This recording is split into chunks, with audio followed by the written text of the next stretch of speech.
एक अंधा जानवरों के गोश्त को छूते ही पहचान लेने की हैरत अंगेज सलाहियत रखता था। एक रोज अपने मोहल्ले के कस्साब की दुकान पर गया तो कस्साब ने अभी दुकान खोली ही थी। अंधे ने अपने सामने लटके हुए गोश्त को छूकर कहा, ये भेड़ का गोश्त है। फिर दूसरे गोश्त को छूकर बोला, ये बकरे का गोश्त है। कस्साब हैरान रह गया और फिर उसे शरारत सूझी।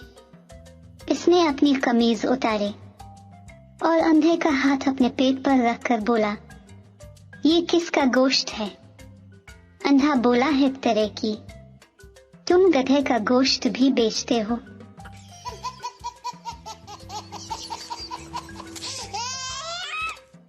जज, बड़े शर्म की बात है, तुमने एक हफ्ते के दौरान 7 चोरियां की। मुल्जिम, जी इसमें शर्म की कौन सी बात है? हफ्ते में 7 ही तो दिन होते हैं। 8 होते तो 8 चोरियां करके देखा देता।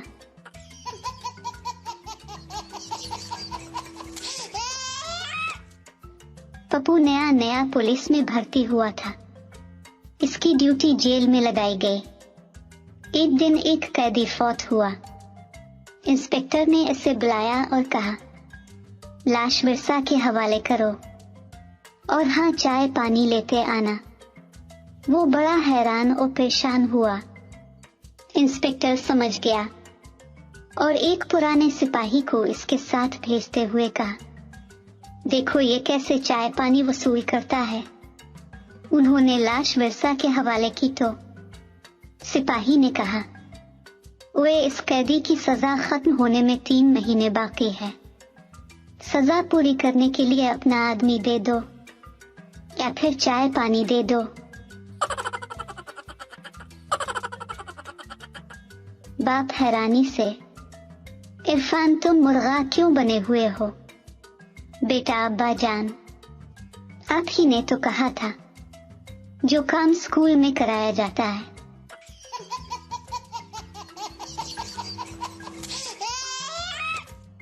उसे घर पर दोहराया करो। क्रिकेट के एक खिलाड़ी ने अपनी दुल्हन से कहा, महविश आज हमारी जिंदगी का एक नया टेस्ट मैच शुरू होने वाला है। मेरे वालिदैन को तुम्हें एम्पायर की हैसियत से कबूल करना होगा, चाहे वो तुम्हें LBW देकर वापस पोइलेन ही क्यों ना भेज दे। हम अपनी मोहब्बत के रोज से अपने घर को मजबूत पिच की तरह बनाएंगे। मेरी बहनें मुझसे रन आउट की अपील कर दें और भाई स्टंप आउट की तो ऐसे में अपनी खिदमत की बाल्स फेंक कर मेरे घर वालों का दिल जीतने की कोशिश करना। तुम अपनी खिदमत और मोहब्बत के चूके छक्के लगाकर अपनी वफादारी से ज्यादा रन्स बनाकर हमारे खानदान में वर्ल्ड चैंपियन बन सकती हो।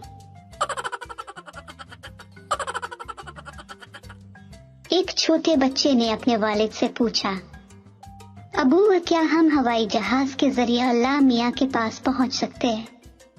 बाप ने जवाब दिया, अरे अल्लाह मियाँ के पास तो कार में बैठकर भी पहुंचा जा सकता है, बशर्ते कि कार तुम्हारी माँ ड्राइव कर रही हो।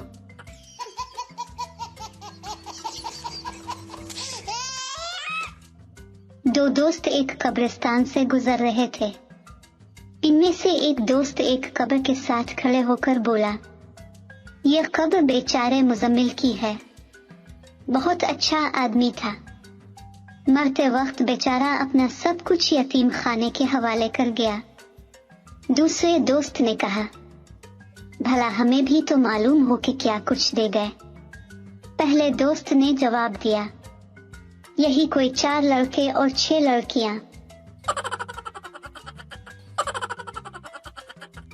औरतें कितनी मेहनती होती है मिसाल जरूर दे। औरतें बहुत मेहनती होती हैं। इसका अंदाजा आप इस बात से लगाएं कि 100 में से सिर्फ 12 औरतें कुदरती खूबसूरत होती हैं, जबकि बाकी अपनी मेहनत से। 2 बहनें थीं, दोनों की शादी हुई थी। एक दिन छोटी साले अपने बहनोई के साथ मौज मस्ती कर रही थी। जब खेल खत्म हुआ तो बहनोई बोला, वह तुम अपनी बड़ी बहन से ज्यादा मजा देती हो। ये सुनकर छोटी साली फौरन बोली, देखो ना जी, फिर भी मेरे मियाँ कहते हैं तुम्हारी बड़ी बहन तुमसे ज्यादा मजा देती है। दो दोस्त बहुत चालाक थे, उन्हें लाहौर जाना था, मगर ट्रेन में तुल धरने को जगह न थी। रात के वक्त उन्होंने शोर मचा दिया कि बोगी में सांप आया है। तमाम मुसाफिर खौफ के मारे डब्बे से उतर गए। दोनों दोस्त जल्दी से ट्रेन में सवार हुए और बर्थ पर सो गए। जब इनकी आंख खुली तो सामने एक कुली खड़ा था। उन्होंने इससे पूछा, भाई साहब, क्या लाहौर आ गया है? कुली हैरत से, लाहौर जनाब, रात इस डब्बे में सांप घुस आया था, इसलिए यह डब्बा ट्रेन से काट दिया गया था। एक भिखारी सदा लगा रहा था, सिर्फ 2 रुपए का सवाल है। बाबा, एक आधी ने इससे पूछा, सिर्फ 2 रुपए ही क्यों? इस पर भिखारी ने बड़ी मासूमियत से जवाब दिया, मैं आदमी की औकात देखकर ही मांगता हूँ।